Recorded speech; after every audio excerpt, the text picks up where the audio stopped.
ओम नमो भगवते वासुदेवाय। ओम नमो भगवते वासुदेवाय। ओम नमो भगवते वासुदेवाय। नारायणं नमस्कृत्य नरं चैव नरोत्तमं देवीं सरस्वती व्यासं ततो जयमुदीरयेत्। नष्टप्रायेषु अभद्रेषु नित्यं भागवत सेवया भगवती उत्तमा श्लोके भक्तिर्भवति नैष्टिकी। ओम अज्ञानतिमिरान्धस्य ज्ञानाञ्जनशलाकया चक्षुर्मीलितं येन तस्मै श्रीगुरुवे नमः। श्रीचैतन्यमनोभीष्टं स्थापितं येन भूतले स्वयं रूपः कदा मह्यं ददाति स्वपदान्तिकम्। वन्देऽहं श्रीगुरु श्रीयुतापदकमलं श्रीगुरून् वैष्णवांश्च श्रीरूपं साग्रजातं सहगण रघुनाथान्वितं तं सजीवं साद्वैतं सावधूतं परिजनसहितं कृष्ण चैतन्यदेवं श्रीराधा कृष्णपादान् सहगण ललिता श्रीविशाखान्वितांश्च। हे कृष्ण करुणा सिंधु दीन बंधु जगतपते गोपेश गोपिका कांता राधा कांत नमोस्तुते तप्त कांचन गौरांगी राधे वृंदावनेश्वरी वृषभानुसुते देवी प्रणमामि हरिप्रिये। वाञ्छाकल्पतरुभ्यश्च कृपा सिन्धुभ्येव च पतितानां पावनेभ्यो वैष्णवेभ्यो नमो नमः। जय श्री कृष्ण चैतन्य प्रभु नित्यानंद श्री अद्वैता गदाधर शिवास आदि गौर भक्तवृंदा। हरे कृष्णा कृष्ण कृष्णा हरे हरे हरे राम राम राम हरे हरे। हरे कृष्णा कृष्ण कृष्णा हरे हरे हरे राम राम राम हरे हरे। हरे कृष्णा कृष्ण कृष्णा हरे हरे हरे राम राम राम हरे हरे।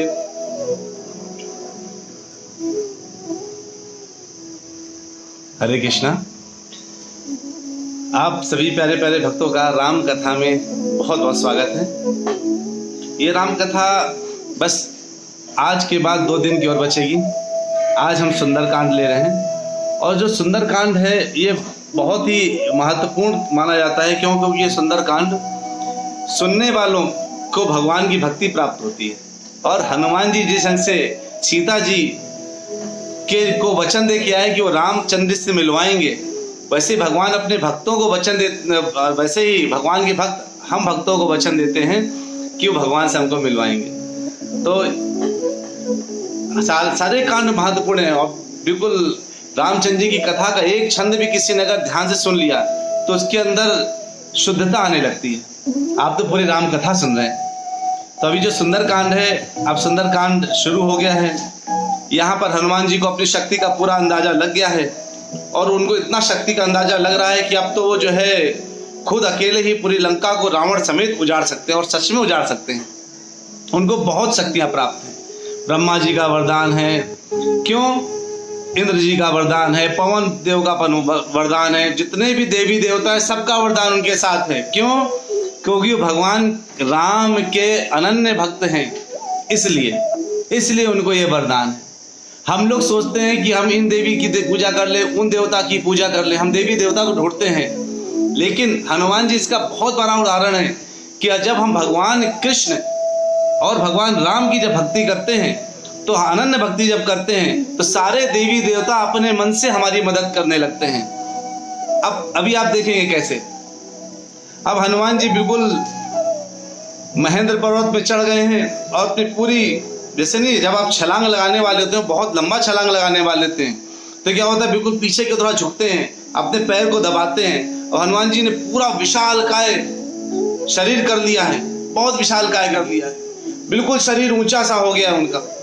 उनको चूंकि पवन पुत्र है तो पवन जिससे वेगवान है, पवन अपने आकार को बढ़ा सकता है, वैसे ही हनुमान जी अपने आकार को बढ़ा लिए। और बिल्कुल जब महेंद्र पर्वत पर बैठे तो महेंद्र पर्वत की चोटी हल्की सी ऐसे हिलने लगी और उसमें जितने जीव जंतु भागने लगे और बड़ा सा पैर उनका रखा हुआ है और उन्होंने बहुत जय श्री राम, यानी हमारे हर कार्य में देखिए, अगर हम अपने हर कार्य में भगवान को सेंटर रख देते तो हमारे कार्य बड़े आराम से सफल हो जाते हैं। हनुमान जी अब का एक ही काम था, हर कार्य में भगवान को रख देते थे कि अरे हनुमान तुमने तो इतना बढ़िया काम कर दिया। अरे मैंने क्या किया, मेरे प्रभु राम ने किया है, मैं तो एक निमित्त हूँ बस। यानी आप कितना भी बड़ा काम कर दें, अगर आपने अपने ऊपर यह विश्वास कर लिया कि आपने किया है, अहंकारा विमूढ़ आत्मा करता हम इति मन्यते, अहंकार से विमूढ़ आत्मा यही सोचता है जैसे वो कर रहा है। हनुमान जी इतने बड़े शक्तिशाली, इतने ज्ञानी, सब प्रकार का शक्ति बल था उनके अंदर, तब भी जब उनसे पूछा अरे हनुमान तुमने तो पूरी लंका जला दी, अरे मैंने क्या किया, वो तो रामचंद्र जी के जो है कृपा की वजह से मुझसे सब कुछ हुआ, मैं तो निमित्त मात्र हूँ। तो अपने आप को निमित्त मात्र मान करके भगवान का सबका सेंटर मान करके जो व्यक्ति कार्य करता है, भगवान ऑटोमेटिकली उसको सारा कुछ देते रहते। तो इधर हनुमान जी बिल्कुल जब जैसे उन्होंने जय श्री राम कह के जब वहां से बिल्कुल उछले, तो ऐसा लगा जैसे मानो रामचंद्र जी ने अपना धनुष निकाल कर तीर छोड़ दिया हो। एक सेकंड में सट आंखों से उछल हो गए, एक सेकंड में। और जब वो उड़ रहे थे ऊपर, तो इतना ऊपर उड़ गए जैसे आजकल फ्लाइट उड़ती है ना, हवाई जहाज आप देखते हैं, बादल नीचे दिखाई देते हैं और बादलों के बीच से आपका हवाई जहाज उड़ता है, वैसे ही हनुमान जी जब उड़ रहे थे, छलांग लगा रहे थे, तो बादलों के बीच से निकल रहे थे और उनमें जो ऊपर से सूर्य की किरणें पड़ रही थी। और जब गति तेज होने की वजह से क्या होता है, शरीर में क्या होता है, अग्नि फील होने लगती है, घर्षण, वायु के घर्षण की वजह से अग्नि फील होती है, तपन फील होने लगती है। तो उस वक्त पवन देव उनको निर्मल हवा दे रहे हैं। मैंने बोला ना, जब आप राम की भक्ति करते हैं, कृष्ण की भक्ति करते हैं और अनन्य भक्ति करते हैं, तो देवी देवता आपकी सेवा में लग जाते हैं, अरे भक्ति में कोई बाधा ना आए। और जो राक्षसगण है वो आपके पीछे पड़ जाते हैं, अरे दारू पी लो थोड़ा सा, क्या है भक्ति करते रहे तो चाय, एक कप चाय पीने में क्या जाता है, पी लो चाय, पी लो, कोई फर्क नहीं पड़ता। जितने आसपास, अरे एक टुकड़ा अंडा खाने में क्या है, अंडा तो बिल्कुल फलाहार है अंडा को फल बता के खिलाने की कोशिश करते हैं। आप 100 रुपये उधार मांगिए तो मुंह छुपाएंगे से, अरे मेरे पास पैसे नहीं है। और वही सिगरेट पीने के लिए आपको फ्री की सिगरेट पिलाते रहेंगे, फ्री की दारू पिला देंगे 400 की। क्यों? क्योंकि ये लोगों का पूरा प्रयास रहता है कि आप भगवान की भक्ति ना कर पाए। लेकिन जो भक्त है वो क्या करता है, भक्त लगातार केवल भगवान के लिए सोचता रहता है, विचारता रहता है और उसको कुछ असर नहीं पड़ता। वो क्या बोल रहा है, कौन क्या बोल दिया, उसको सब कहता है नहीं मुझे नहीं चाहिए, उनसे बच के निकलता है। अब हनुमान जी जब उड़ रहे हैं तो उनकी जो लंबाई है वो 200, उनके जो छाया, उनके जो ऊपर छाया पड़ी, जैसे आप सोचिए अगर आप अपना हाथ ऊपर रखे तो नीचे छाया पड़ता है, तो जितने ऊपर थे वो, उनकी जो छाया समुद्र में पड़ रही थी 240 मील लंबी थी और उनकी जो चौड़ाई थी वो 80 मील लंबी। तो जो है आप लोगों को शायद जैसे योजन में बोलता हूँ, माइल बोलता हूँ, तो आपको आइडिया लगता है कितना किलोमीटर है। चलिए मैं बताता हूँ, एक योजन 12 किलोमीटर के बराबर होता है, एक योजन। और जो यहाँ से जब ये लोग देख रहे थे तो 100 योजन पार श्रीलंका थी, यानी कितना दूर हो गया, 1200 किलोमीटर दूर। अब आप लोग जहाँ भी बैठे हो आप तो सोचिए आपका गांव घर किधर कितना दूर होगा, वहां से जो है जाने के लिए हनुमान जी 1200 किलोमीटर दूर का छलांग लगाए थे तो हनुमान जी कर सकते हैं, भगवान के भक्त कर सकते हैं। भगवान के भक्त दक्ष होते हैं हर चीज में, वो इंटेलिजेंट भी होते हैं, बुद्धिमान होते हैं, ताकतवर होते हैं, सब कुछ होते हैं भगवान के भक्त। तो जो है आप जब लगाए तो 80 मील चौड़ा और 240 मील लंबा का छाया पड़ रहा था। अब नीचे वो देखे तो जो है निधि माता जी लिखा बेंगलोर से मुंबई 1200 किलोमीटर, सही बात, बेंगलोर से मुंबई उड़ने के लिए वो तैयार हो चुके हैं। अब जब वो भगवान की भक्ति में लगे हैं, भगवान की सेवा में कार्यरत हैं, तो सभी लोग जो है बीच में कुछ अब उनको परेशान करने के लिए या कुछ सपोर्ट करने के लिए लोग आ गए। सपोर्ट कौन कर रहे हैं, जो भगवान के जो देवतागण हैं, देवतागण सपोर्ट में लग गए। जैसे पवन देव इस समय हवा करने लगे, मलय पवन देने लगे, ठंडी ठंडी हवा, ताकि हनुमान जी को गर्मी ना लगे घर्षण की। और उसके बाद जो है अब उधर से एक मैनाक पर्वत है, मैनाक पर्वत जो है वो समुद्र ने बताया हनुमान जी उड़ रहे, इतनी लंबी छाया उन्हीं की है और राम के भक्त हैं। अब भगवान के भक्तों को सब लोग सहारा देने की कोशिश करते हैं, एक बार हमारे घर में चरण रख जाए उनके पास आकर, एक बार आगे चरण रख के चले जाएं तो मतलब हमारा कल्याण हो गया।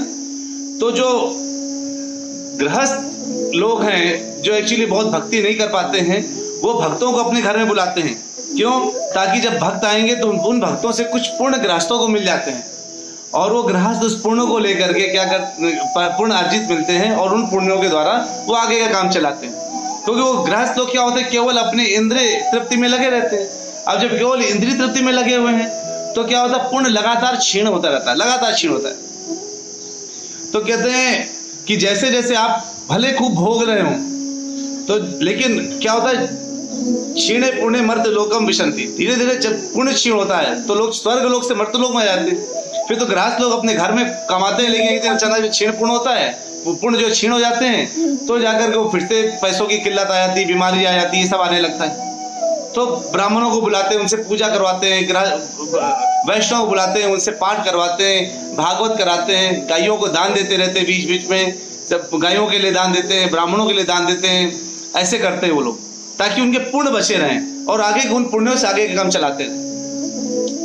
अब यहाँ पर जो है मैनाक पर्वत उठ करके आए और कहते हैं कि आपने जो है आप थोड़ा देर के लिए मेरे ऊपर विश्राम कर लीजिए, मुझे बहुत अच्छा लगेगा, क्योंकि आप मेरे ऊपर विश्राम करेंगे तो मैं आपके पिता पवन देव का जो है उनका एक मेरे ऊपर कृपा थी, उसका मैं कुछ बदला चुका पाऊंगा।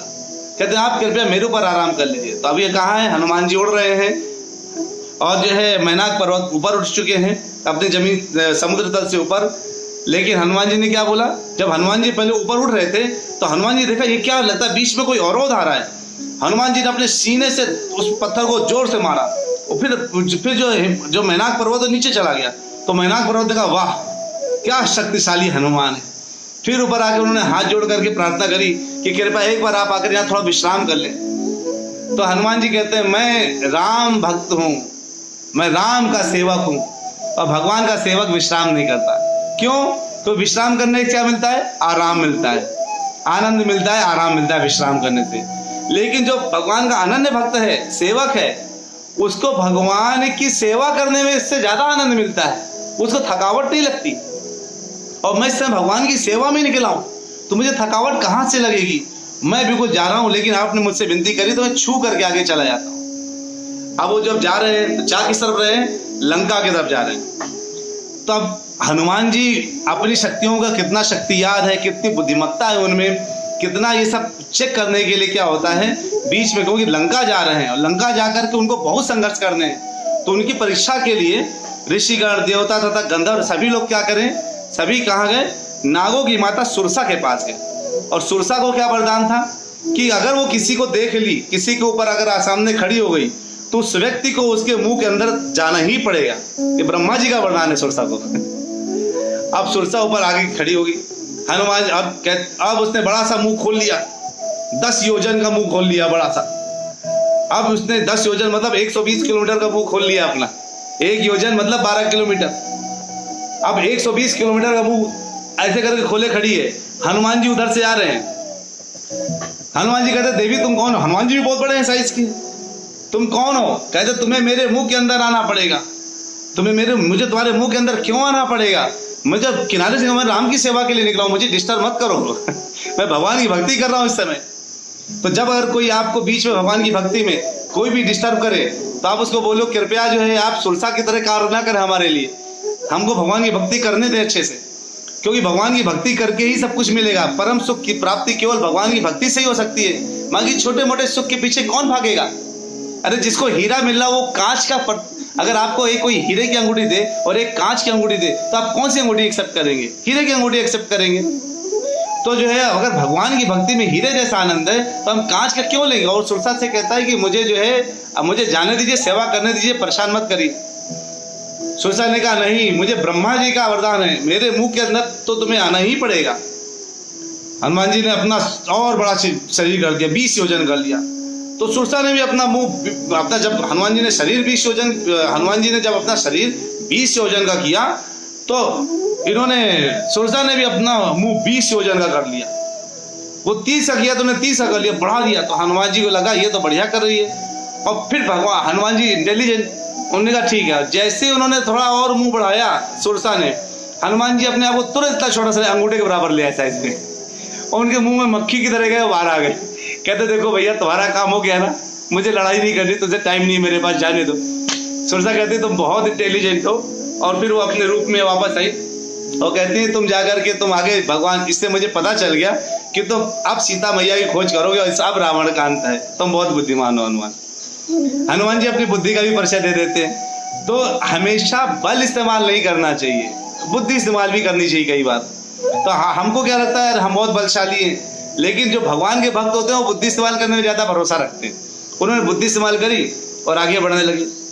अब आप जैसे जानते हैं जितना जितना भक्त आगे बढ़ता जाता है, माया देवी उसको उतना ही पकड़ के सोचती है एक बार क्योंकि भक्ति अगर एक लेवल के पार हो गई तो माया देवी नहीं छूती, नहीं छू सकती, फिर वो सपोर्ट करती है।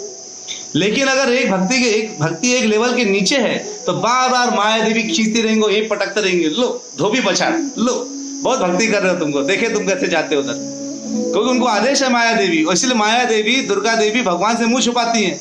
क्यों? क्योंकि भगवान के पुत्रों को, जिनको भेजे गए लोगों को माया देवी ऐसे दंडित करती है, क्योंकि दुर्गा नाम ही उनका है। ये जो पूरा विश्व है वो दुर्ग की तरह है, जिसमें सारे चोर उचक्के आके किले के अंदर, जो जेल के अंदर हम लोग भेज दिए गए हैं ताकि कष्ट भोग सके। देखिए कष्टों की कमी देखा, जो कोरोना आ गया, बीपी था, शुगर था, हार्ट अटैक था, किडनी फेलियर था, ना जाने क्या क्या था। भगवान ने कहा कि अभी थोड़ा सा कम कष्ट लगता धरती में, जाओ कोरोना तुम भी जाओ, आ गया वो भी। देखिए तो ये तो कष्ट का सागर, यहाँ तो कष्ट ही कष्ट है। लेकिन वहां पर हम भक्ति के लिए अगर आगे बढ़ते हैं तो दुर्गा देवी पकड़ते हैं। लेकिन जैसे कहते हैं ना एस्केप वेलोसिटी, एक ऑब्जेक्ट अगर बिल्कुल गुरुत्वाकर्षण से बाहर फेंक दिया जाए तो बिल्कुल ऊपर चला जाता है, फिर वापस नहीं आता। वैसे ही भक्त अगर अपनी भक्ति के एक लेवल को पार कर जाता है तो फिर वापस भौतिक संसार में उसको आनंद नहीं आता, बिल्कुल आनंद नहीं आता। मैंने जब से भगवान के भक्ति में जुड़ गया तब से मुझे केवल भगवान के भजन ही पसंद आते हैं, और कीर्तन भजन पसंद आते हैं, भजन पसंद आते हैं, उसके अलावा मुझे कोई गाना पसंद नहीं आता। तो ये सबके साथ, ये सारे भक्तों के साथ ये होता है। लेकिन अभी वो उच्च लेवल नहीं पहुंचा है कि उस लेवल पे पहुंच करके फिर कि वापस ना आ सके। आज कभी भी हमने भक्ति छोड़ दिया, आप सब भक्तों का संग छोड़ दिया तो वापस गिर जाएंगे और वापस यहीं पे माया में लग जाएंगे, इसी कार्यों में लग जाएंगे। तो अब जब ये हनुमान जी जब थोड़ा आगे बढ़ते हैं तो वहां पर एक सिमिका नाम की राक्षसनी, उसके पास क्या गुण था, वो जीवों को उसकी परछाई से पकड़ लेती थी। और हनुमान जी की तो परछाई बड़ी लंबी चौड़ी थी। अब उसने सिमिका ने क्या किया, उनको पकड़ लिया परछाई से। हनुमान जी सोचे मैं क्या इतना थक रहा हूँ क्या? जैसे कई बार होता है ना, आप काम करते रहते हैं लेकिन आपको लगता है थकावट हो रही है, हो क्या रहा है। पता चलता है कि आप चढ़ाई में चढ़ रहे थे, जब तक ढलान में चल रहे थे तो आपको थकावट फील हुई, तो थोड़ा स्लोप ऊपर हुआ आपको थकावट फील होने लगी चलने में। अरे थक क्यों रहे हैं हम, अभी तो बहुत चल के आ गए, पता चला वो स्लोप है। वैसे हनुमान जी को लग रहा है, लगता मैं इतना चल के आया, इसीलिए उड़ के आया, इसीलिए मुझे थकावट लग रही है। पता चला सिमिका ने उनको पकड़ रखा है और धीरे धीरे उनको अपने आगोश में ले रही है। अब जो है वो बड़ा सा जो उसने लेकर के हनुमान जी को अपने अंदर समेटना चाहा। हनुमान जी उसकी स्त्री होने की वजह से उसकी मृत्यु नहीं, उसको मारना नहीं चाहते थे, लेकिन वो क्या करी थी, उसको बिल्कुल हनुमान जी को उसने ग्रसित कर लिया, अंदर जैसे खींचा। हनुमान जी ने अपना शरीर विशालकाय किया और वो पहले छोटा शरीर, जब विशालकाय की जो है सिमिका थी तो वो हनुमान जी ने अपना शरीर को बिल्कुल छोटा कर लिया और उसके मुख से उसके हृदय तक पहुंच गए और हृदय को ही खोखला कर दिया और बाहर आ गए। इस तरह से जो है हनुमान जी की इतनी शक्ति, मतलब वो कहां से कैसे शॉर्टकट में काम किया जाए वो जानते हैं। तो ऐसे ही व्यक्ति को दूत की तरह भेजा जा सकता है जो जा करके वहां की सारी परिस्थिति को पता लगा सके। अब हनुमान जी जा रहे हैं और छलांग लगाकर कहां पहुंच गए, श्रीलंका के बॉर्डर पहुंच गए। अब वहां जाकर के जो है वो त्रिकूट पर्वत पे बैठ करके, जैसे आप सोचिए बानर कैसे बैठते हैं वैसे बैठ के अब देख रहे हैं आराम से पूरा लंका कैसी है, क्या है, वो पूरा जो है लंका को देख रहे हैं। अब लंका को जब उन्होंने बाहर से देखा त्रिकूट पर्वत की, कहते वाह ये क्या है, इतना गजब, इतनी बढ़िया, इतनी बड़ी लंका, और केवल सोने चांदी हीरे इन्हीं से जवाहरात से बनी हुई। बाहर से थोड़ा सा देखा उन्होंने, जब अभी अंदर तक पहुंचे नहीं है, वो बाहर से देख कर बिल्कुल ऐसे दंग हो गए। अब वो जब जो है उनका अभी थोड़ा सा समय सही नहीं है, वहां एक से एक राक्षस दिख रहे हैं और वो जो राक्षस हैं वो कुछ भी कर सकने में सक्षम दिख रहे हैं, यानी वो अपना रूप बदल सकते हैं, अपना शरीर का आकार बदल सकते हैं, वो कुछ भी कर सकते हैं। अब इतना वो सब हनुमान जी सोच रहे हैं कि मैं क्या करना चाहिए मुझे। कहते थोड़ा शाम हो जाए, समय थले तो मैं जाता हूँ आराम से। तो अब वो बानर के रूप में ही जो है लंका में बहुत छोटे हो गए, बिल्ली के बराबर छोटे हो गए। और बिल्ली के बराबर छोटे साइज में वो क्या छलांग मार करके लंका की दीवार को पार कर लिया। अब जब वो देखे तो इतने ऊंचे ऊंचे 10-10 मंजिला घर और इतने महान, मतलब जैसे यहाँ तो ईंट पत्थर से बने, वहां सब कुछ सोने सोने चांदी आभूषण से, मतलब रत्नों से बने हुए घर थे। वो देख के सोचे मैं क्या धोखे से कूद करके कहीं मैं लंका की जगह कहीं स्वर्ग तो नहीं पहुंच गया। ऐसे कंफ्यूज हो रहे हैं। उनको लगता है जैसे वो लंका नहीं है, स्वर्ग आ गए। इतना सुंदर, इतना भव्य, इतना आलीशान सजा हुआ, इतना सुंदर देख करके वो बहुत ही दंग रह गए। अब उनका क्या पर्पस था? सीता मैया की खोज करना। तो जो है, लेकिन तभी लंका में एक लंका को ही कह सकते हैं, उसका एक रूप लंकिनी है। मतलब लंका जो दिख रही है वो तो लंका है, लेकिन उसकी रक्षा के लिए लंकिनी हमेशा लंका में प्रवेश रहती है। वो लंकिनी अचानक आ गई, उसने देखा, बस वही देख पाई इनको। अब जब उनने देखा, लंकिनी ने इनको, हनुमान जी को, कहते रे बानर तू कौन है और यहाँ कैसे आ गया, यहाँ क्या किस प्रयोजन से आया है? हनुमान जी कहते मैं थोड़ा सा बस श्रीलंका दर्शन के लिए आया था। बोला भाई पासपोर्ट वीजा लेके आए हो कि नहीं आए? वैसे चले आए सीधे, कहां से कूद कर। कहती है कि ये राक्षसों की नगरी में तुम बानर का क्या काम, तुम आए कैसे इस राक्षसी नगरी में, तुमने प्रवेश कैसे कर लिया? क्या मुझे बहुत लंका के बारे में मैंने बहुत सुना था, इसलिए मैं देखने आ गया, कृपया मुझे देखने दें। इसमें जो है कोई, मैं बस चुपचाप पूरी लंका देख के वापस चला जाऊंगा, मेरा कोई दूसरा प्रयोजन नहीं है। लंकिनी कहती नहीं, मैं तुम्हें, मेरे जीवित रहते तुम्हें तो नहीं भेज सकती, इसलिए तुमको मुझसे युद्ध करना पड़ेगा। हनुमान जी कहते हैं देखो स्त्री जाति, ऊपर से तुम मुझसे कह रहे युद्ध करना पड़ेगा, मैं लड़ाई करूंगा नहीं, तुमको मार पाऊंगा नहीं, मारूंगा है नहीं। लेकिन तुम जो है, लंकिनी कहती है लड़ाई तो करनी पड़ेगी। और उसने अपने बाएं हाथ से हनुमान जी पर एक देखो जोरदार थप्पड़ मार दिया। हनुमान जी ने कहा अच्छा अब तुमने मार ही दिया तो लो। हनुमान जी ने अपनी मुट्ठी बनाई, उनके मुंह पे एक मार दिया। उनने मारा, हनुमान जी को कोई फर्क नहीं। हनुमान जी ने मारा, वो नीचे गिर गई और वो बिल्कुल अचेत हो गई और कहती है अरे रुक जाओ, अब मुझे याद आ गया, मुझे ब्रह्मा जी ने बताया था कि जिस दिन एक वानर आएगा और तुम्हें मुट्ठी मार करके वो गिरा देगा, रावण का उस समय अंत होने वाला है। अब मुझे पता चल गया उसका अंत होने वाला है, तो अब आप कृपया करके जो है अपना कार्य करिए, मैं चली। और वो जो है इस तरह से उनको सबक सिखा करके हनुमान जी थोड़ा आगे बढ़ते हैं। अब उनका मकसद क्या है? केवल सीता मैया की खोज। अब यहाँ बड़ी बढ़िया बात आती, बड़ी मीठी बात आचार्य लोग कहते हैं। लक्ष्मण जी कौन है? लक्ष्मण जी हैं गृहस्थ और हनुमान जी कौन है? पूर्ण ब्रह्मचारी। लक्ष्मण जी जो है गृहस्थी छोड़कर ब्रह्मचारिता का पालन कर रहे हैं, यानी किसी भी स्त्री को देख ही नहीं रहे। वो किसी भी स्त्री के ऊपर नहीं देखते थे, केवल चरणों तक देखते थे, सबको माता मानते हैं। बात हनुमान जी भी माता सबको बोलते हैं, मानते हैं, लेकिन जो कार्य दिया गया वो देखिए। लक्ष्मण जी खड़े रक्षा के लिए, सबसे बचाने के लिए, और राम और हनुमान जी को ढूंढा, कहा गया जब सीता मैया को देखो। अब सीता मैया को देखने के लिए अब उन्होंने कभी सीता जी की फोटो तो लेके गए नहीं थे। आजकल ढूंढना हो तो हाथ में फोटो रहेगी, लेकिन पहले क्या होता था, फोटो तो होती नहीं है। जब फोटो हाथ में नहीं है तो जो है ढूंढे कैसे, पहचान पा नहीं रहे कौन होगी। अब वो जो है, अब दृश्य क्या देखते हैं, वहां पर वो जा रहे हैं तो देख रहे हैं कि वो सबको देख रहे हैं। पहले उन्होंने नगर वासियों देखा कि सीता कहीं इधर उधर तो नहीं गई। वो देखते हैं कि जो है बिल्कुल वहां पर रात का समय, और राक्षस लोग कैसे रहते रात में, बिल्कुल पी करके, खा करके, मांस खा करके, दारू पी करके बिल्कुल लेटे हुए हैं सुकून से। अब वो लेटे हैं, बिल्कुल आराम से लेटे हैं। तो कहते हैं भक्त जो होता है वो प्रसाद खा करके 9:30 बजे सो जाता है, और जो अभक्त यानी जो राक्षस कुल के लोग होते हैं वो क्या करते हैं, प्रसाद की जगह मांसाहार करके, दारू पी करके आराम से फैल के ऐसे सोते हैं, मदमस्त होकर के। तो जो है अब वो तो पता चल जाता था उनमें कोई भक्त नहीं है, यानी उनमें कोई भगवान, ये तो समझ हनुमान जी समझ लेते। अब वहां की स्त्रियां बिल्कुल कामावश पड़ी हुई हैं और वो आगे देख रहे हैं, और सब कुछ हनुमान जी देखते जा रहे हैं, और वो अंदर से महसूस कर रहे हैं कि मैं केवल राम की सेवा के लिए आया हूँ।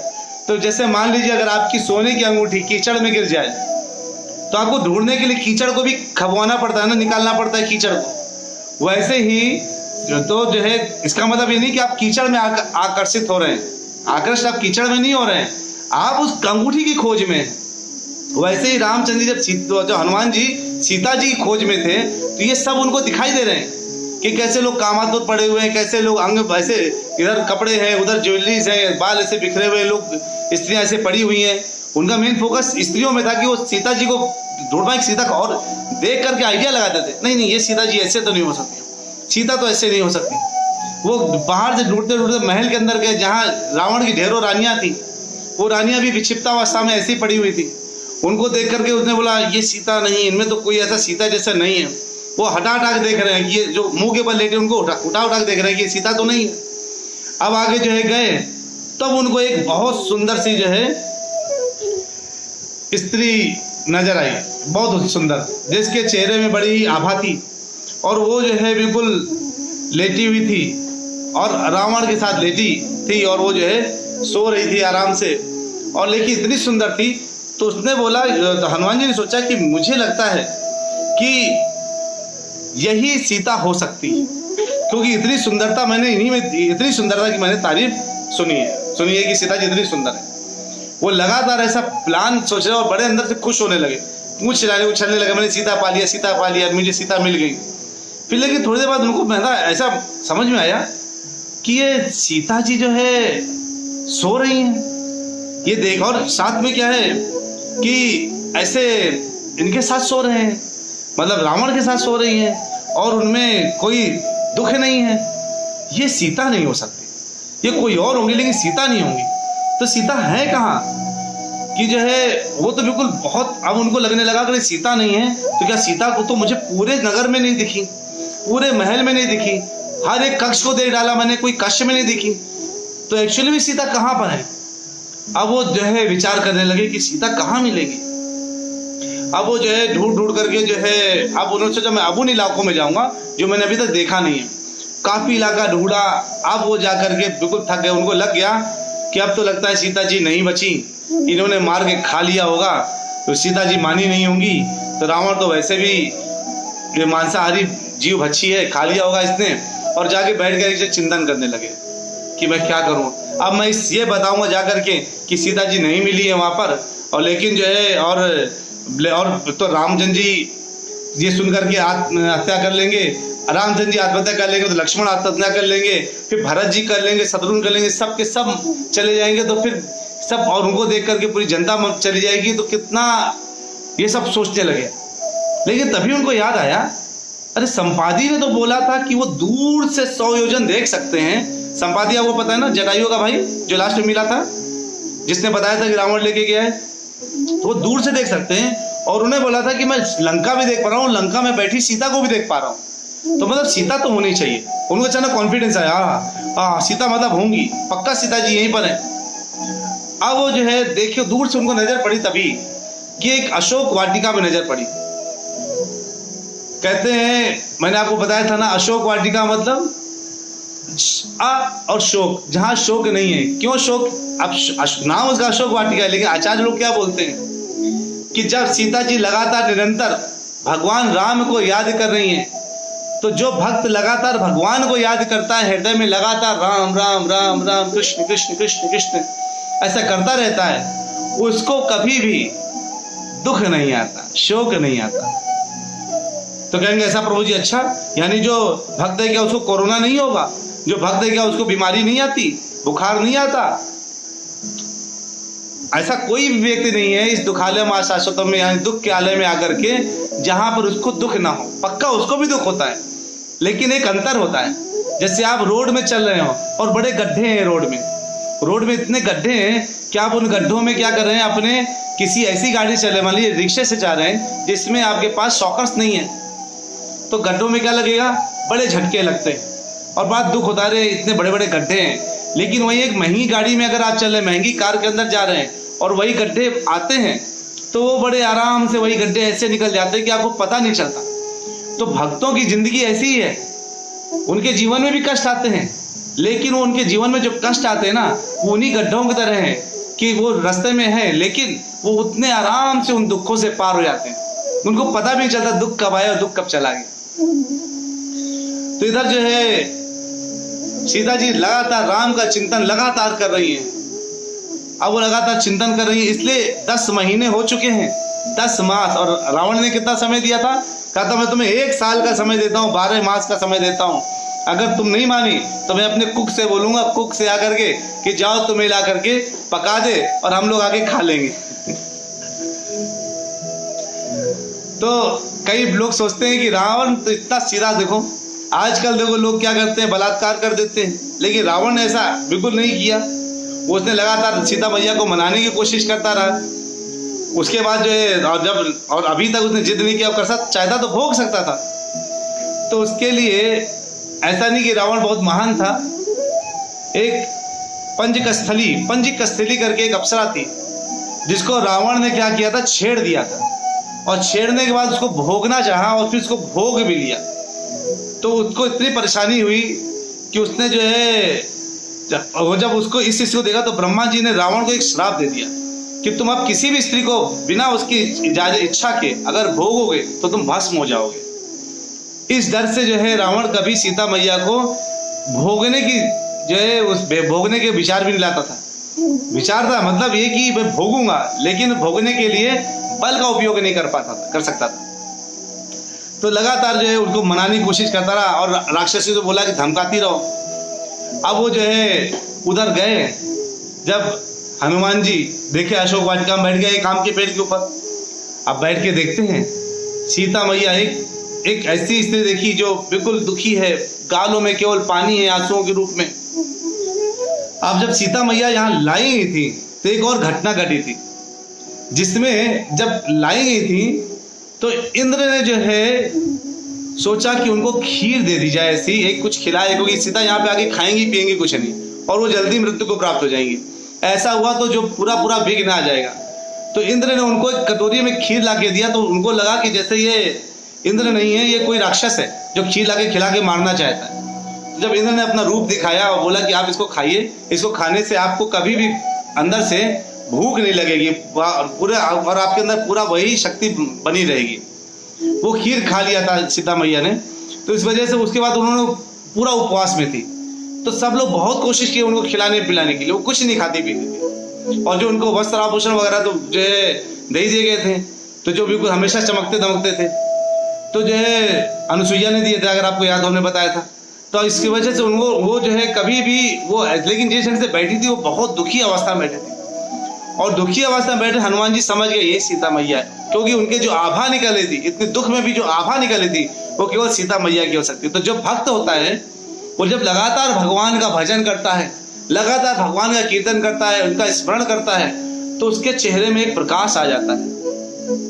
वो प्रकाश से प्रकाशित हो जाता है और वो जो है क्या करता है, वो हमेशा भगवान के आनंद में, नाम के आनंद में डूबा रहता है। वैसे सीता मैया के अंदर वो आभा दिख रही थी। इनको लग गया कि यही सीता माता है। अब जब उन्हें आसपास देखा, इतनी बड़ी बड़ी राक्षसनी देख के कहते क्या राक्षसनी है। एक राक्षसनी की केवल एक आंख थी बीच में, एक की नाक माथे में थी, आंख नीचे थी। देखते हैं कि एक ऐसे से भद्दे भद्दे उसके दांत, एक मुंह आधा इधर आधा मुंह इधर, देख करके दंग रह गए कि कैसी कैसे राक्षसनी इनके आसपास। सीता मैया उनको देख देख के घबराती रहती थी। तो हनुमान जी सोचते हैं कि मैं एक बार देखूं जरा क्या हो रहा है, पहले समझ लूं स्थिति को, क्योंकि हनुमान जी बहुत चतुर हैं। उनको पता था कि अगर मैं ऐसे चला गया कि इनको डर लग जाएगा सीता मैया को, कोई पक्का है रावण का ही कोई आदमी है, सीधे कूद जाऊंगा तो प्रॉब्लम है। और अगर सीता मैया चिल्ला दी मेरे रूप को देख करके तो उनके लोग सचेत हो जाएंगे, आसपास के लोग, तो मैं आराम से वार्तालाप नहीं कर पाऊंगा। ये बात सोच करके रात में सोचे सुबह होने देता हूँ, समझता हूँ। इधर सुबह हुई, रावण जग गया। रावण जगते ही सबसे पहले क्या सोचा, सीता, मुझे सीता चाहिए। अब वो 100 अपनी रानियों को लेकर के और आया जब क्या देखता है वो कि जो है सीता जी को मनाने की कोशिश करता है। सीते तुम मान जाओ, नहीं मानोगी, अगर मान जाओगे तो तुम वो सुख भोगोगी जो सुख कोई सोच भी नहीं सकता। नहीं मानोगी तो मैं अपने रसोई से बोल के तुम्हें बनवा करके खा लूंगा और सबको बांटूंगा तुम्हारा मांस। ऐसे करके धमकी दे रहा है और गुस्सा कर रहा है। अब जो है ये सब गुस्सा हो रहा है, क्रोध हो रहा है, लेकिन सीता मैया जो है पहले तो अपने आप को छुपा लेती है बिल्कुल ऐसे, और जो है जब ऐसे छुपा लेती हैं और छुपा करके फिर बाद में वो एक तिनके का सहारा लेकर वहां रख देती है बीच में। अब कहती हैं रावण तो कितना भी प्रयास कर ले, कितना भी कोशिश कर ले, लेकिन तो रामचंद्र जी को नहीं पा सकता। रे मूर्ख, वो रामचंद्र जी सब कुछ कर सकते हैं, सब कुछ करने में है। तुम आज भी तेरी रक्षा हो सकती है अगर तू मुझे वहां जाके छोड़ दे, नहीं तो दिन दूर नहीं जब तेरे समेत सारे राक्षसों का विध्वंस हो जाएगा, विनाश हो जाएगा। और ऐसे कर करके उन्होंने, सीता जी ने उनका बड़ा ही अपमान किया। इनको बहुत गुस्सा आया, रावण को बहुत गुस्सा आ रहा है, लेकिन वो तब भी अब क्रोध को शांत करके कहते, मेरे प्रति जो तेरा प्यार है, जो तेरे प्रति जो मेरे अंदर प्यार है, उसकी वजह से भी तो तू सुरक्षित बैठी है, नहीं तो मैं तुझे कब का मार चुका होता। ये सब ऐसे यहाँ पर वार्तालाप हो रही है, हनुमान जी सब सुन रहे हैं और सीता जी सिसक सिसक के रो रही हैं। हनुमान जी ने जब उचित समय पाया कि सब इधर उधर कामों में राक्षसी लग गई हैं, थोड़ी सुबह के सेवा वगैरह सुबह के अलग अलग कार्यों में, तो हनुमान जी जो है ऊपर बैठ कर जिस पेड़ के नीचे सीता जी बैठी थी उसके ऊपर बैठ के रामचंद्र जी का गुणगान गाने लगते हैं कि ये दशरथ नंदन है, रामचंद्र जी हैं, जो लगातार कितना सभी भक्तों का रामचंद्र जी है, लक्ष्मण है, और वो वहां से निकल के आए, पूरी ऐसी कथा सुना रहे हैं। सीता जी सोचे कौन सुना रहा है कथा, उनको लगता मेरे सपने में एक कथा हुई है। फिर कहती मैं तो सो ही नहीं रही, मेरे सपने में कथा कैसे हो सकती है, ये कोई ना कोई तो बोल रहा है। और फिर हनुमान जी भी कुछ छोटा रूप रखकर, छोटा बंदर का रूप रख करके सामने आते हैं, और आते हैं तो कहते हैं कि जो है वो जब आते हैं तो उनसे बिल्कुल हाथ जोड़कर उनको प्रणाम करते हैं, सीता माता बोलते हैं, और सीता मैया को बताते हैं अपने बारे में कि वो रामचंद्र जी के जो है दूत हैं और उन्होंने भेजा है आपका पता लगाने के लिए। सीता मैया कहती हैं अरे दूत है आपके, उनके मुंह से राम सुना तो जो है उनको इतना आनंद आया सीता मैया को, कहते कुछ और बोलो, कुछ और बोलो। फिर अचानक उनको होश आता, अरे ये कहीं ऐसा, अब क्योंकि जब वो बोल रहे हैं तो पहले दूर खड़े थे हनुमान जी, फिर थोड़ा धीरे बोलने के चक्कर में थोड़ा पास आ रहे थे, सीता मैया थोड़ा पास आते जा रहे थे। तो सीता मैया ने बोला कि तुम जो है कितना जो है वो किरे पापी, तू देख मेरे पास आ रहा है, तू पक्का रावण जो है जो इस वानर रूप में आया है, तू निकल जाए यहाँ से। तो जो है अब वो लगातार ऐसे बोलने लगी। तभी हनुमान जी ने उनको फिर बताया कि नहीं नहीं मैं राम का सेवक हूँ, और रामचंद्र जी ने क्या दिया था उनको निशानी के रूप में कि जब सीता जी अगर माने वो पूछे तो क्या देना है, तो उन्होंने अपनी अंगूठी दी उनको। उस अंगूठी में क्या लिखा था, राम। तो भगवान के भक्तों का क्या काम होता है, राम नाम का डिस्ट्रीब्यूशन करना, भगवान नाम का प्रचार करना। तो भगवान का प्रचार करना ही हम भक्तों का कार्य है। और सभी भक्तों को, यानी हनुमान जी ने क्या किया, राम लेकर गए रामचंद्र जी, क्या उनको रामचंद्र जी की दी हुई अंगूठी लिए, और उस अंगूठी में क्या लिखा है, राम। और राम नाम जब जैसे ही सीता मैया ने हाथ में देखा, बिल्कुल उनको लगा जैसे स्वयं रामचंद्र जी उस अंगूठी के रूप में हाथ में आ गए। अब सोचिए विरह की वो चीज जगह जब सीता मैया बिल्कुल अलग बैठी हैं, बड़ी दुखी हैं। आप वो सोचिए कोई व्यक्ति आपके पास पहले जब चिट्ठी हुआ करती थी, तो जब बहुत कोई प्रेमी प्रेमिका होते थे या पति पत्नी होते थे, या बॉर्डर से कभी लोग लेटर चिट्ठी भेजा करते थे, तो वो चिट्ठी पूरे घर में सब लोग पढ़ते थे एक एक बार, और जिसके लिए जो प्रेमिका होती थी या पत्नी होती थी, उस चिट्ठी को अपने हृदय से लगा करके 20 बार 25 बार पढ़ती थी और रोती रहती थी। वैसी स्थिति किसकी हुई, इधर सीता मैया की। जैसे उन्होंने अंगूठी के हाथ में रखा, उनको सब कुछ याद आ गया, क्योंकि ये जो है अंगूठी भगवान को बिल्कुल सामने लगा जैसे भगवान आ गए, और उसकी वजह से वो रोने लगी और बहुत ही बिल्कुल अचेत होने लगी। और फिर उनको जब चेतना आई तो उन्होंने पूछा, तुमने मुझे बिल्कुल फिर से एक साहस दे दिया है, मुझे लग रहा है कि तुमने जो है मुझे भगवान से ही डायरेक्टली मिलवा दिया है, और अब तुम जो है मुझे, और वो फिर वार्तालाप, और मुझे बताओ और मुझे बताओ। अब हनुमान जी बता रहे हैं कि वो बड़ा ही आपके विषय में दिन भर चिंतित रहते हैं, वो तब से जो है बिल्कुल परेशान है, बिल्कुल खुश नहीं है, लेकिन वो ठीक है, लेकिन उनका पूरा प्लान है आपको यहाँ से ले जाने का, और मैं सब कुछ करके जो है आपको वहाँ पे रामचंद्र जी आएंगे, लेके जाएंगे। फिर कहते हैं हनुमान जी, लेकिन आप चिंता ना करिए, आप एक काम करिएगा, मेरी पीठ में बैठ जाइए, मैं आपको लेके चला जाता हूँ वापस। तो सीता मैया ने बहुत बड़ी बात बोली, कहती हैं कि देखो हनुमान, मुझे पता है तुम पूर्ण शक्तिशाली हो, लेकिन अगर तुम मुझे ले जा रहे होगे और उस वक्त मैंने बैलेंस खो दिया और मैं नीचे गिर गई, मगरमच्छ खा गए, तो रामचंद्र जी जो तुम्हें दोष देंगे। अगर मैं इधर तुम्हारे साथ जा रही हूँ और कुछ तुम मुझे समझ नहीं पाई और मैं तुमसे बोल नहीं पाई अपनी परेशानियाँ, तो उसमें जो है तुमको दुख होगा। और सबसे तीसरी और महत्वपूर्ण बात कि मैं रामचंद्र जी के अलावा किसी और व्यक्ति को, पुरुष को छूना भी नहीं उचित समझती हूँ अपनी इच्छा अनुसार। रावण मुझे बलपूर्वक लेके आया पकड़ करके, लेकिन मैं अपनी इच्छा अनुसार किसी पुरुष को छू भी नहीं सकती। अगर रामचंद्र जी मुझे जो है यहाँ से लेके जा सकते हो तो जाए, नहीं तो मैं 2 मास के अंदर अगर मैंने बात नहीं मानी रावण की तो वैसे मुझे मार डालेगा।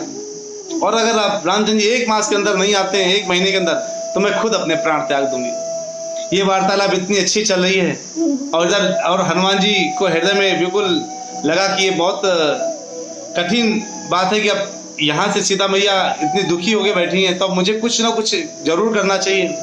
तब उन्होंने बोला सीता मैया से कि अच्छा ठीक है, मैं आपका जो है कुछ अगर आप निशानी दे सके, चिन्हारी दे सके जिसको मैं दिखाऊंगा तो रामचंद्र जी को भरोसा हो जाएगा कि मैं आपसे मिल कर आया हूँ। तो उन्होंने अपने माथे की बेंदी जो होती है, जो उनको दहेज में दिया था उनके पिता ने, और वो जो है पिताजी को इंद्र ने दिया था यज्ञ को खुश होने पर, वो कुछ ज्वेलरी दी थी, तो वो ज्वेलरी जो है दिखा के कहती है कि ये ज्वेलरी देना उनको, और ये मेरे पिताजी ने तुम दशरथ जी के सामने और रामचंद्र जी के सामने मुझे दिया था, आप इनको दिखाएंगे तो उनको सब कुछ याद आ जाएगा।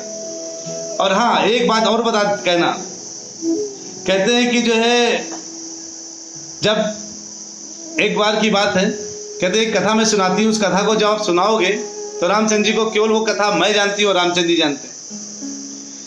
एक बार की बात है जब इंद्र का पुत्र जयंत कौवे के रूप में आया था और मुझे बहुत परेशान कर रहा था, अपने पंजों से मार रहा था, वो परेशान करने की कोशिश कर रहा था।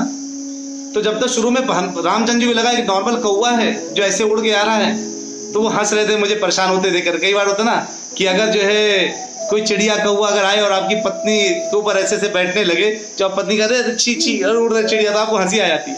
अच्छा, रामचंद्र जी भी हंस रहे थे कि देखो एक कौवे से परेशान हो रही। लेकिन जब जो है उस कौवे ने क्या किया, सीता मैया के पैरों में चोंच मार करके उनके वहां से खून निकल आया। जब रामचंद्र जी देखा, चोट देखी और कौवे के मुंह से जो है ये देखा, खून का बूंद देखा, तो रामचंद्र जी ने सीधे एक तिनका लिया और उसको जो है लेकर के उसमें ब्रह्मास्त्र फूंक दिया और उसके पीछे छोड़ दिया।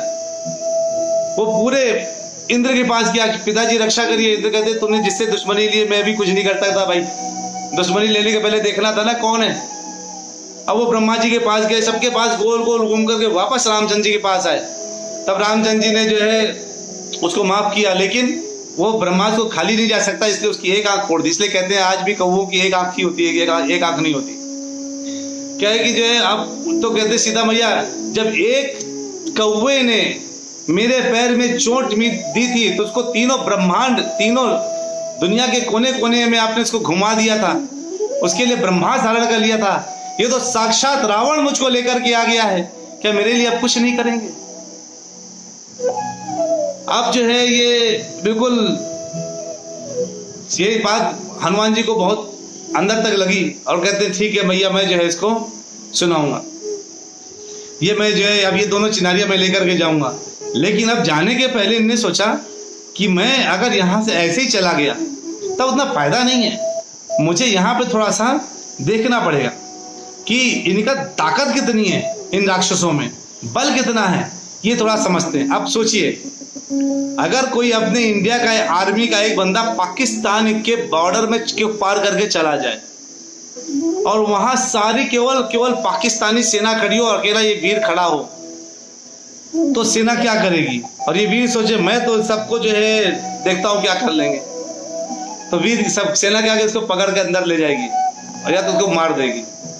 हनुमान जी का वही केस है, कहां घुसे हैं? लंका में अकेले हैं, कोई सपोर्ट नहीं, लेकिन एक चीज लगातार उनके पास में क्या? भगवान का भरोसा, भगवान नाम। भगवान वहां पर नहीं है, क्या है? भगवान का नाम। जय श्री राम, जय श्री राम, जय श्री राम। भक्त केवल भगवान के नाम के ऊपर ही सारा टाइम रह सकता है, सारे कार्य कर सकता है। नाम नाम कार्य बहुधा निज सर्वशक्ति, तत्रार्पिता नियमिता स्मरणे न काला। कलयुग में राम नाम में सारी शक्ति भगवान कृष्ण की है, और वो पूरी शक्ति के बाद हम उसके बाद ही भगवान का कृष्ण मुंह से बोलना, बड़ा दिन भर बोलेंगे, कुछ ना कुछ बोलते रहेंगे, लेकिन कृष्ण राम ये मुंह से निकलना लगता है बहुत भारी शब्द है, कोशिश करिएगा कभी कृष्ण राम ऐसे बोलते रहिए, इतना भारी लगेगा, लगता बड़ा वजन बढ़ गया। क्यों? क्योंकि कलयुग में इतने भारी शब्दों का इस्तेमाल करने के लिए भारी मात्रा में भगवान के प्रति प्रेम होना चाहिए। आप सोचिए, जिससे आप प्रेम करते हैं, जिस प्रेमिका से या जिस प्रेमी से, उनका नाम आप कितनी बार भी ले पता नहीं चलता, कुछ आइडिया नहीं लगता, कभी थकावट नहीं लगती। तो भगवान के लिए अगर हम प्रेम रखते हैं तो जो है उनका नाम रहता है, भगवान का नाम हमारे पास रहता है जुबान में, और हम हृदय में लगातार हम भगवान को भजते हैं, तो हमारे भगवान हमारी श्रद्धा को क्या करते हैं? स्ट्रांग करते हैं। निधि माता जी लिख रही हैं श्रद्धा और विश्वास। हाँ माता जी, श्रद्धा और विश्वास भगवान के नाम से बढ़ जाता है। अब जो है भगवान कहते हैं ना, अहम सर्वस्य प्रभो मत्तः सर्वम प्रवर्तते इति मत्वा भजन्ते माम बुधा भाव समन्विता। भगवान सब कुछ का कारण है और सब कुछ उन्हीं से निकला है। यही मान करके भगवान को जो भजते हैं, भगवान उनकी बुद्धि को भगवान के ऊपर ही केंद्रित कर देते हैं, उनको पूर्ण प्रेम देते हैं। उनके अंदर, भक्तों के अंदर भगवान के प्रति पूर्ण प्रेम आता है। तो अब लगातार, यानी भगवान जब सब चीज के कारण है, हर चीज के कारण भगवान है, तो डिपेंडेंट भगवान के ऊपर हो जाते हैं। हनुमान जी पूरे टाइम भगवान के ऊपर डिपेंडेंट है, और अशोक वाटिका में रहकर उन्होंने प्लान किया, अब मैं तबाही मचाना शुरू करता हूँ, अपने मन से लोग आएंगे। अब उन्होंने बिल्कुल तबाही मचानी शुरू की, पूरी अशोक वाटिका को ध्वस्त नष्ट कर दिया। वहां जितने रक्षक लगे थे सबको मार गिराया, जितनी राक्षसी थी सब डर के मारे भागने लगी, खूब मारा सबको। अशोक वाटिका को बिल्कुल पेड़ गोल गोल घुमा के फेंकने लगे। अब उसमें से एक दो राक्षसनी जो है गई उनके पास बोलने के लिए, बहुत खतरनाक ऊंचा सा बानर है, पूरा तहलका, पूरा अशोक वाटिका को उसने खराब कर दिया। और ये सब करके हनुमान जी बैठ गए गेट पर, अशोक वाटिका के द्वार पर बैठ गए। अब देखते कोई तो आएगा। इधर रावण को लगा कि अकेला नहीं होगा, ये कुछ और भी इसके पास लोग होंगे, ऐसा ना हो कि ये जो है कुछ घेराबंदी कर रहा हो या कुछ प्लानिंग कर रहा हो, यहाँ तक घुस के आ गया, मतलब अकेला तो नहीं आया होगा। उसने, रावण ने 80,000 राक्षस भेज दिए एक ही बार में। उसको लगा जो भी हो खत्म कुचल करके लेके आ जाओ, अब आराम हो गया। उसको लगा 80,000 राक्षस जाएंगे, मार मुर के आ जाएंगे। तो उसने पहले अपनी की ओर राक्षस सेना भेजी 80,000 लोगों की।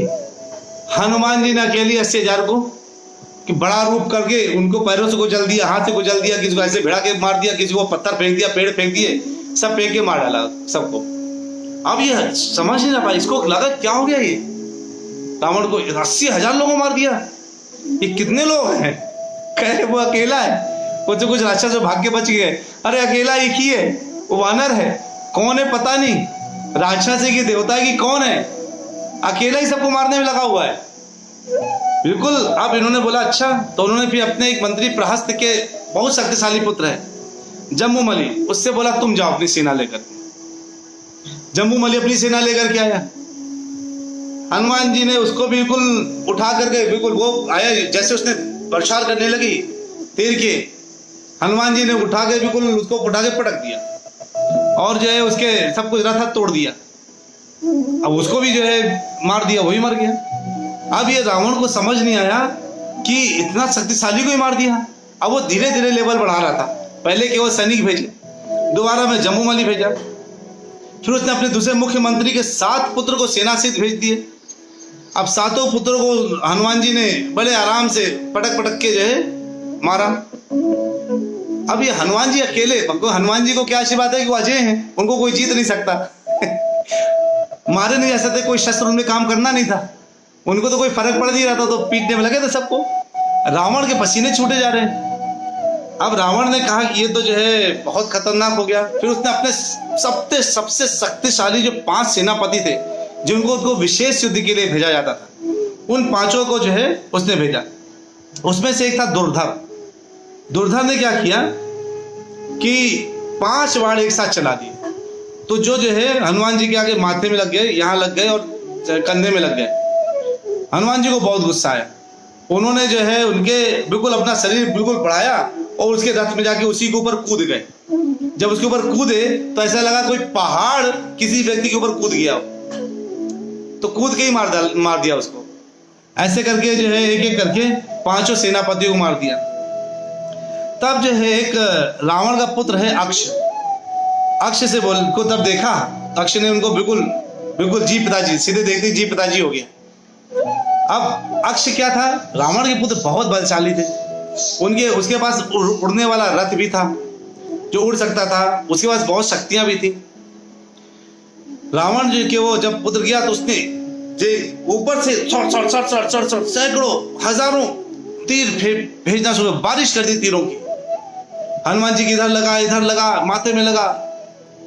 हनुमान जी ने बड़ा आकार किया और स्वयं वापस आकाश में उड़ गए।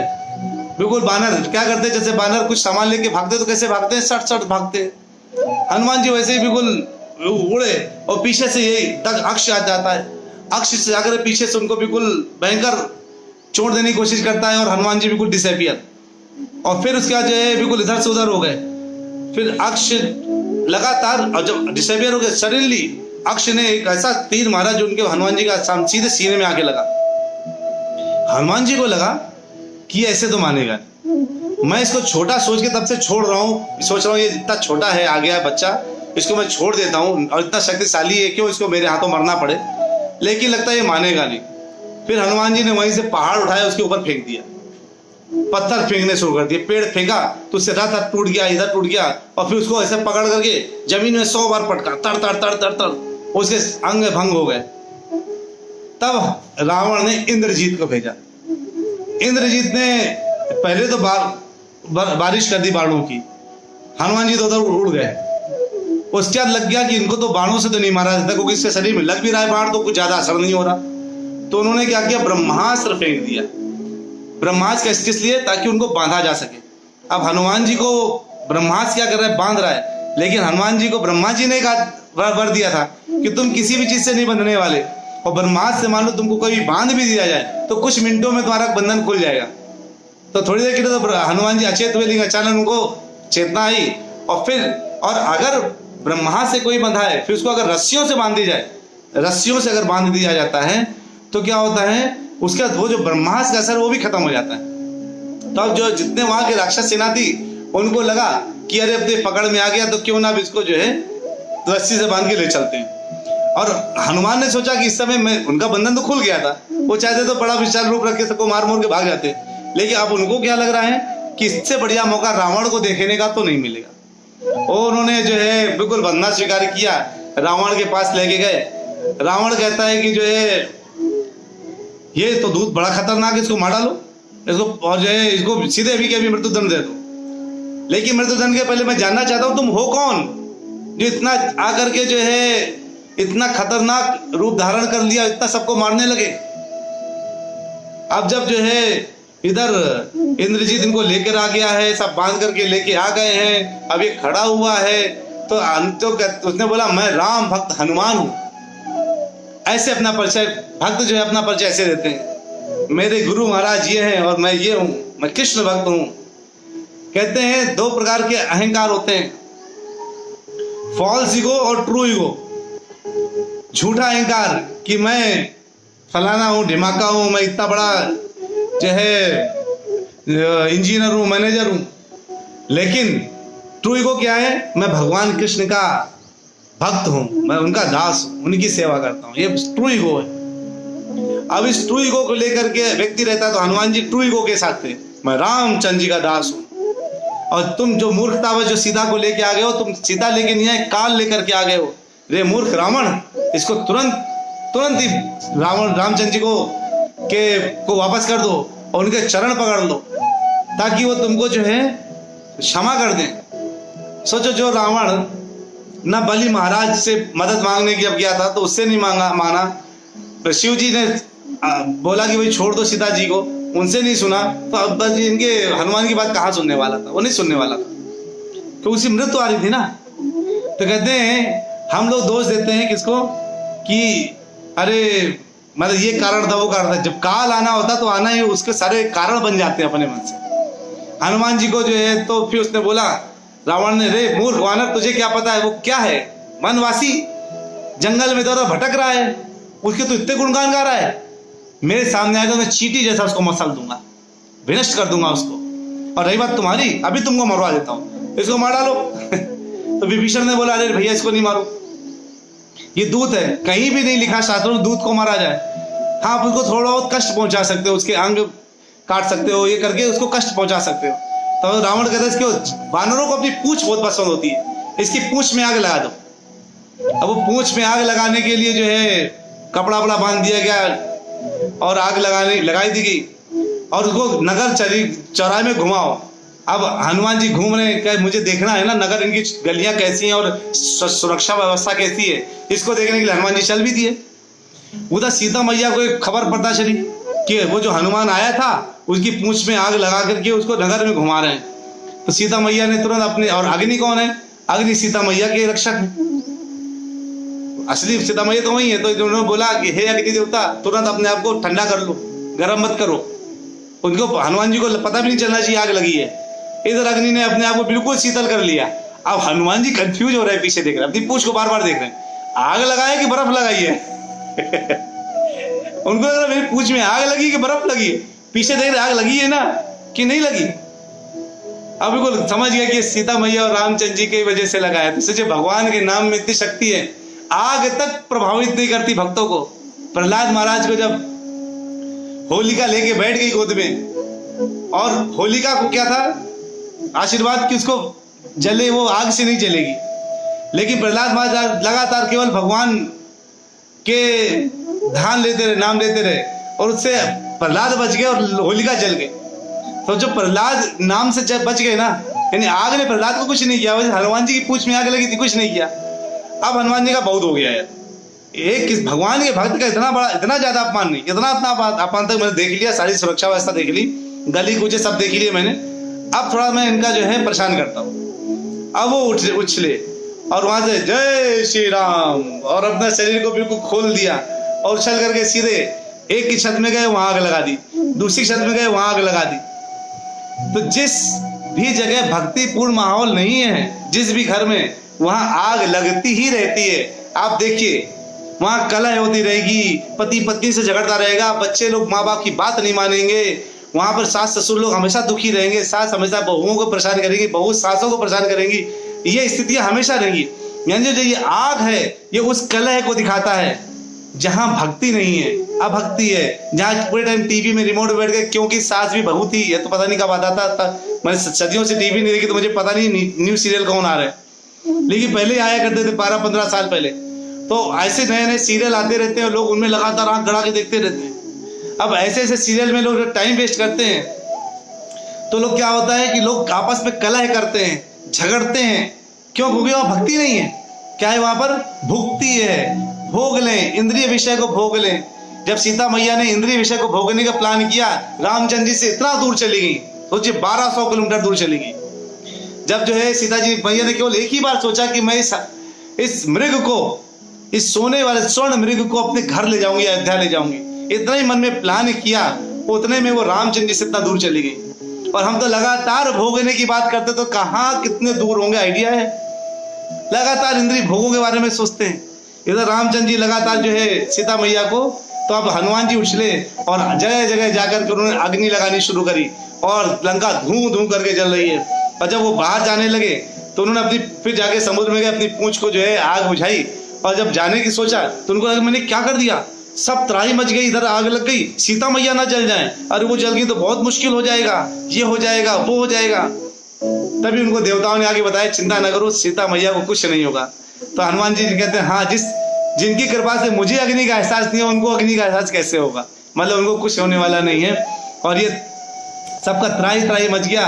हनुमान जी वापस उड़ करके आते हैं, और आकर के जब इधर सब लोगों से वानरों को बताते हैं, सब बड़े ही उत्साहित हो रहे हैं, और बड़े ही उत्साहित होकर के जो है बस अगले 3-4 मिनट लेता हूँ, उसके बाद एक सुंदरकांड खत्म हो जाएगा।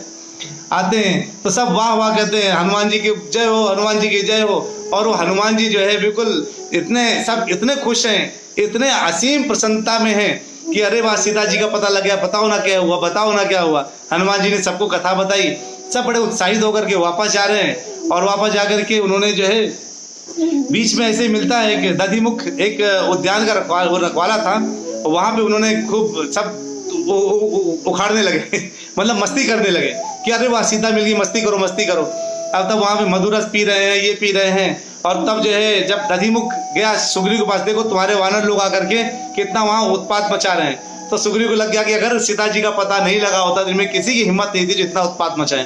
पक्का सीता जी का पता लग गया है। तो जाके दधी मुख से बोलते हैं, तुम जाके बोलो इन लोगों को कि वापस आ जाए, अंगद को बोलो कि मैंने बुलवाया, जल्दी आए।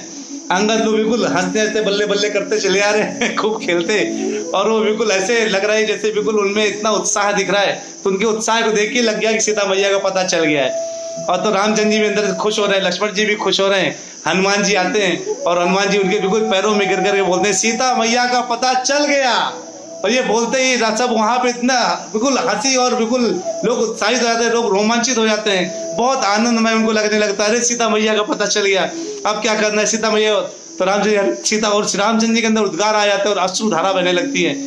तो भगवान भी अपने भक्तों के लिए रोते हैं, केवल भक्त भगवान के लिए नहीं रोते, ध्यान रखिएगा, भगवान अपने भक्तों के लिए रोते हैं। और हनुमान जी कहते हैं वहां सीता जी बहुत कष्ट में, बहुत दुख में है, उन्होंने ये आपको निशानी दी, निशानी देखते ही रामचंद्र जी को अचेत अवस्था आने लगती है, अरे तो वही है जो है आपको उन्होंने उनको जनक जी ने दिया था।